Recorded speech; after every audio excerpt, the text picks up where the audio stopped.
Здравейте! Реших да направя пак видео за доматите, въпреки че тази година съм ги отписал заради лошата година, както и на моите познати, така и на мене. Доматите се прецакаха тази година заради много студената пролет. След това изведнъж рязката жега, която дойде, нямаше въобще период нормален, през който доматите да се развият добре. В началото заради плодовете кореновата система не се разви, не тръгнаха добре. След това жеги, невиждани в Западна Европа, както може би сте гледали новини. Тук при нас обикновено е вечно зелено. Сега валя 2-3 дена и започна да се поосвежава обстановката, но това никога не е било. При нас да е така изсъхнало всичко, както в България съхне лятото. Обикновено тук си е вечно зелена тревата и зиме и лете, защото дъждовете са често явление, но тази година почти 2 месеца тотални жеги до 42 градуса. Изсъхнаха цветовете по доматите, не дадоха завърс. Както и да ги прикривах, каквото и да ги правех, просто сухия въздух ги изсуши, изгори. Така и на моите познати, с които общувам, които също им гледат домати. В нашия регион тази година е така. Но какво да правим? Сега температурите се стабилизираха малко. Днес са 26 градуса. Пак има облаци. От утре сутрешни температури ще са 8 градуса, през деня около 22-24 градуса и така ще е цяла седмица. Това започва леко подобряване на обстановката, да се повишат нощните температури до 13 градуса, 14-15. Но така е тук в планината. Оставил съм само тези 3 сакси, все още не съм ги унищожил на балкона. Като казвам сакси, като споделих до сега снимки в Facebook и видео, много коментари получих, че саксиите не били за гледане на домати.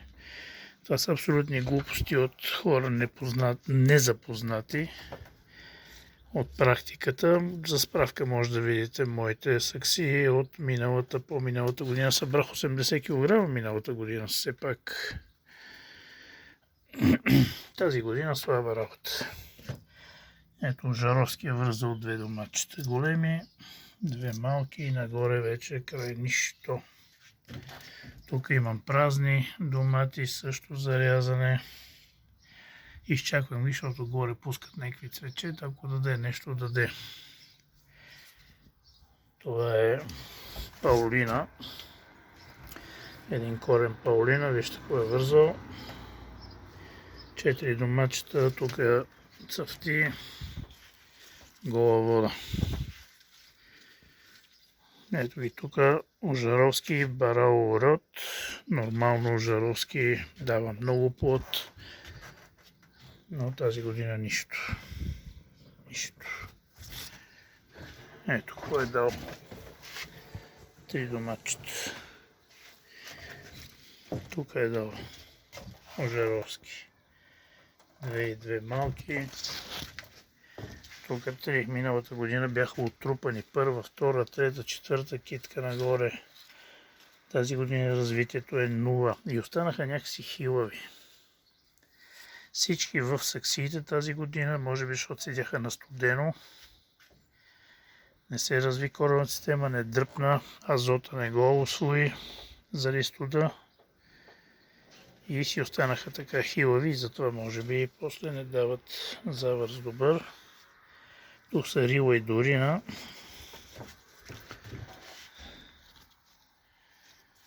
Имат малки домачета. Ще видя какво ще стане. Ще израснат или не.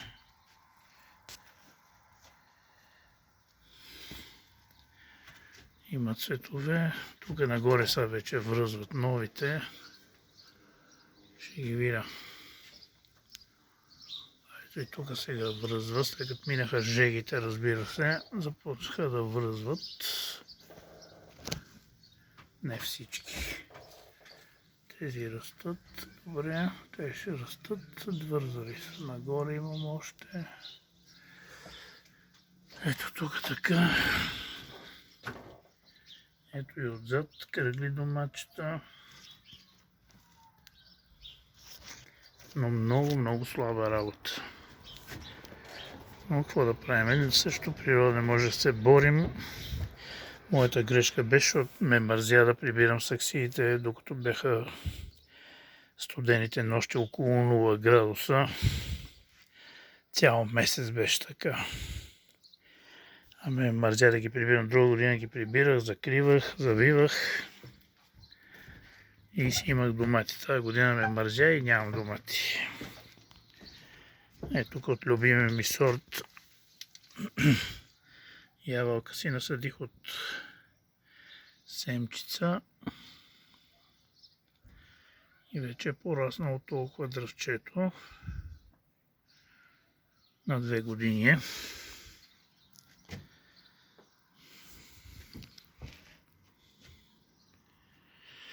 Така сега ще ляза долу да снимам и какво става в градината. Между другото, и пипер бях насадил. И пипера нищо не стана. Миналата година имах толкова много чушки от 6 корена. Бях си насадил така за проба. Тази година ето насадил съм ги, не растат изобщо.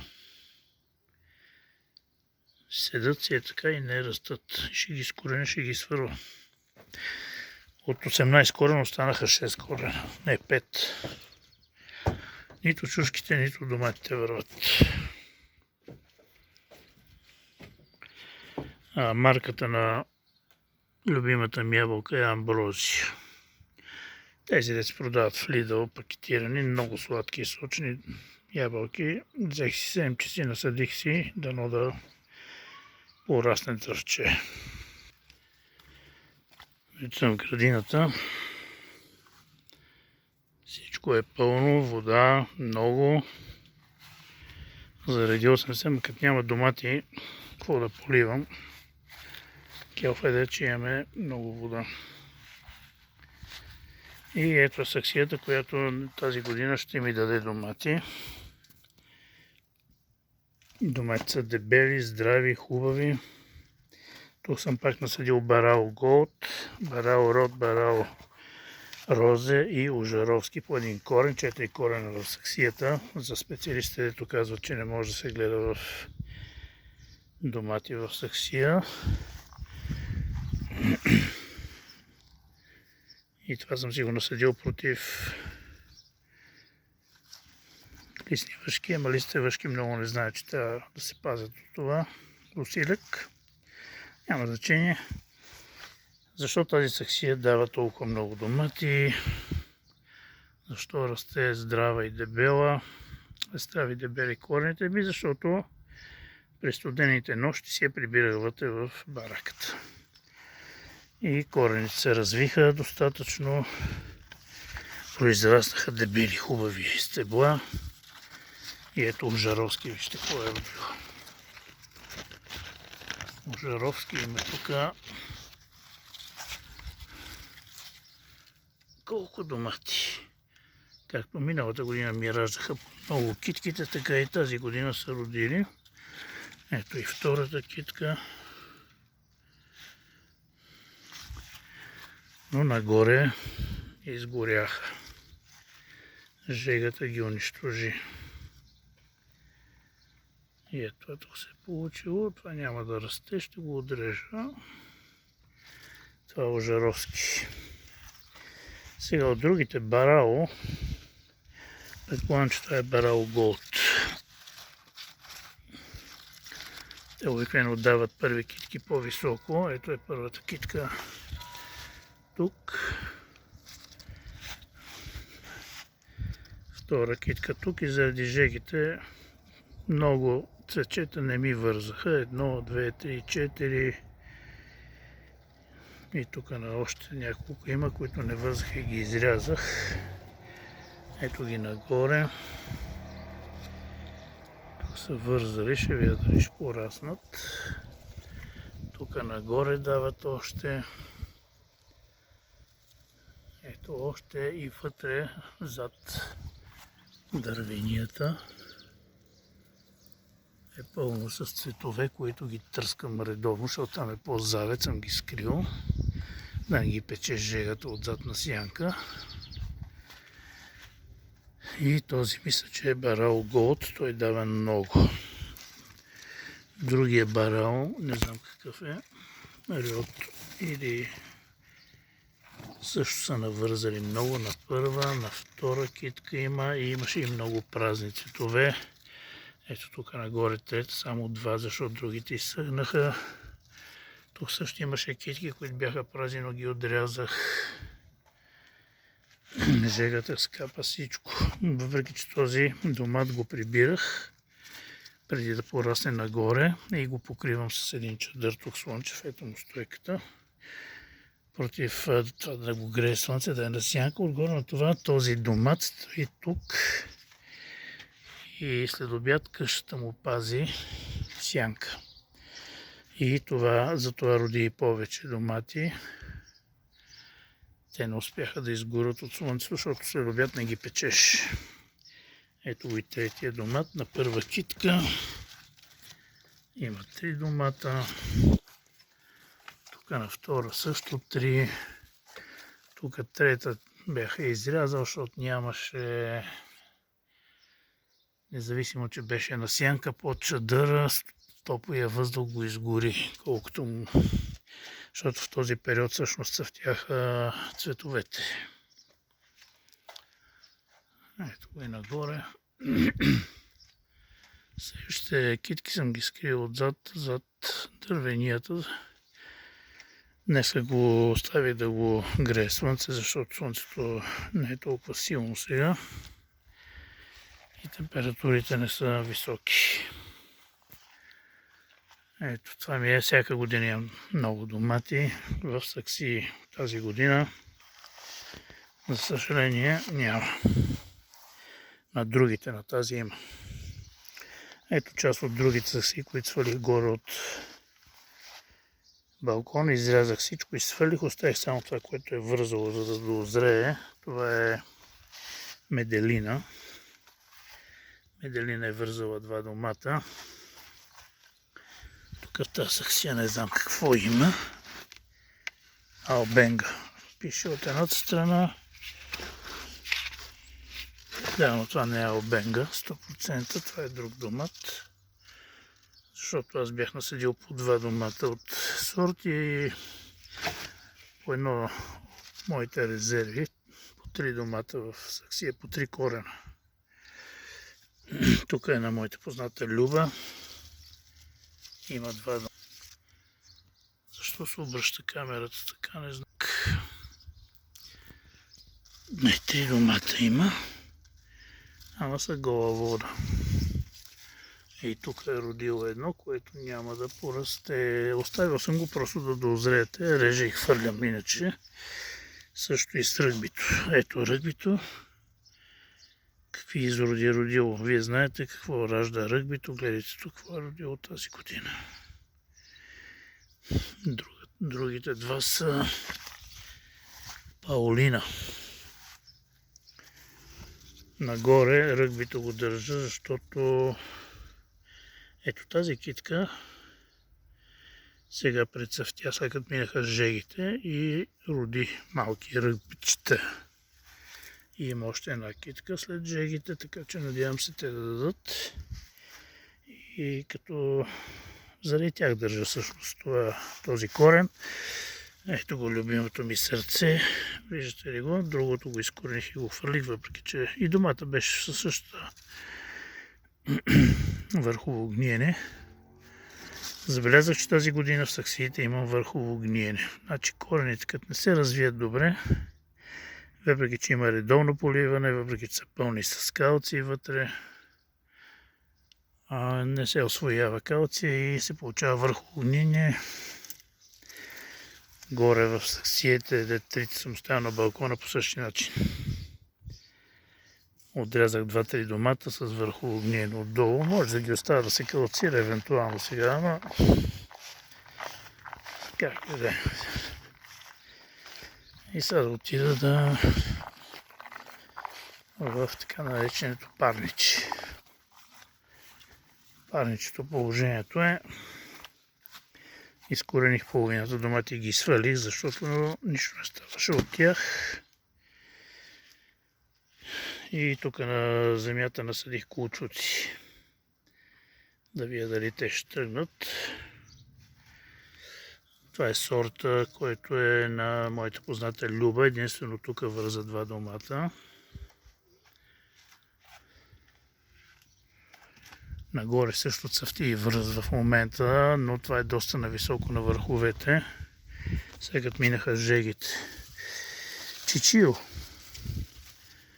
Купих това чичио като голями розови домати, пликче, и като го посях и сега като виждам какво е и си казвам какво е това чичио. Нали, чичио трябва да е голям, розов, хубав домат. Ето какво връзва. Пълно е с домати. Пълно е с домати чичио. Страшно много връзки. Не пълни, нали, заради жегата, ето и тук. 2 само са на тази китка. Ето ги тук. Обаче няма нищо общо с това, което ми продадоха. А пликчето оригинално пише чичио, голям, розов, хубав домат и ето какво се получи.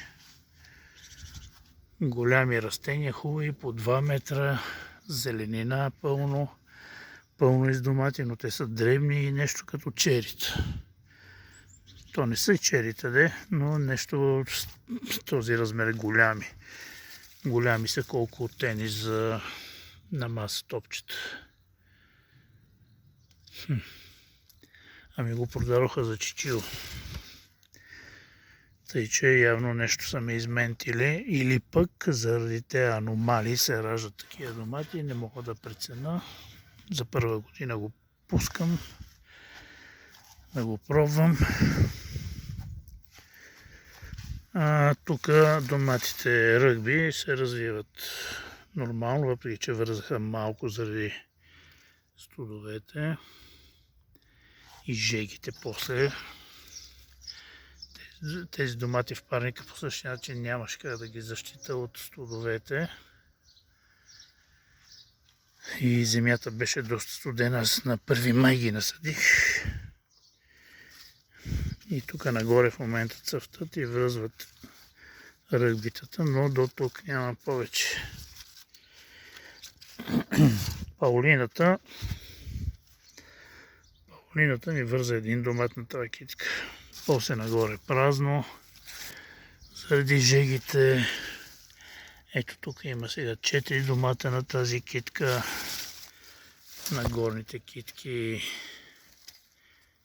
има още домати. Ето ги продължават да връзват. Чак на тук върви и връзва. Има доста китки нагоре, които връзват, ама за кога? Сега края на юли, средата на август при нас идват дъждове. Ето го другия Паулина. Той тук вързва на 2 китка, нагоре също цъфтат. Много цъфтат сега и връзват, обаче много късно. Трябваше изпуснах 2 китки.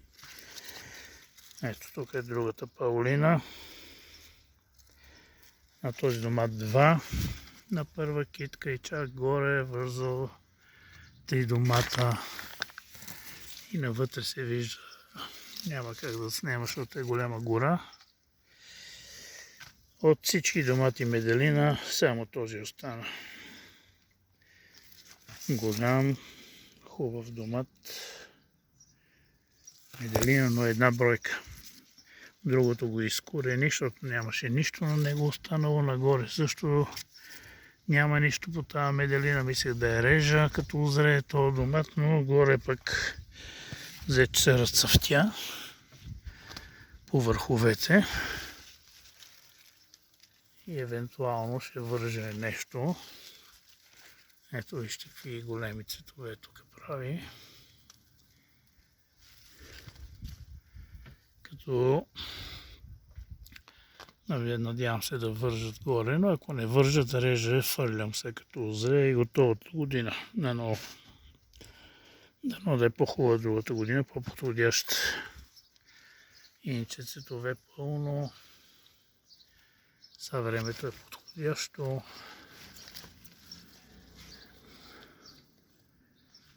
Надявам се да вържат тези цветове, които цъфтят сега. Пълно е навътре с цветове. Просто една жълта гора от най-различни сортове. Чичило, мичило и всякакви други. Просто много цъфтеж. Надявам се да има завърс, но дали ще има време да озрее е друг въпрос. И така от тези 21 корена, които бях насадил, 11 ги изкорених, останаха 10 корена, един меделина, 2 паулина, 2 чичило, 2 ръгби, т.е. това деца ми продали за чичило. Тук остана на моята позната Люба 2 корена, един е само цветове в момента, няма нищо на него, аз съм го махнал шума всичко. Както и тук един останал сърцето на албенга. И защо го държа сърцето на албенга? На върховете започнаха да цъфтят. И ето тук е вързал един домат. Не мога повярвам, миналата година бях пълен с тези. Това е чичило. Тук също чичило от това, което са ми продали всъщност за чичило. Вижте какви цветове, огромни, хубави. Пълно. Чичилото страшно много. Мен ме съмнява това да е истинско чичило. Това е някакъв от чери или някаква друга разновидност, но не е това, което ми продадох. И така. Парничето тази година имам няколко домата, ще събера за една салата 2. Доволно. На фона на това, че можеше и нищо да няма. И така.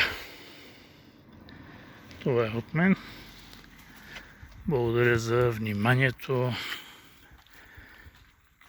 Само за да уточня за някои хора, които питат защо махам до листата на доматите. Там, където няма листа, т.е. няма завързи, листа не са нужни. Нужни са горе, където има нужда домати да се хранят. Вижте, тук не съм махнал листата, седат си. На другите също, те си имат домачета. Тези, които нямат, ги оголвам. Това е стрес за растението. То се стреми да завърже, мислейки, че умира. И горе вече, където има цветове и завързи, там си седат листата. Някои викат били като палми. Еми така е. Като насадите едно растение, колко листа му трябва? 4-5 и след това цъфти. Това всичко надолу, което всъщност на мене ми е останало, е излишно, защото няма нито цветове, нито завърси. И нагоре само съм оставил толкова листа, колкото трябва за завързите и за палмите. Благодаря за вниманието.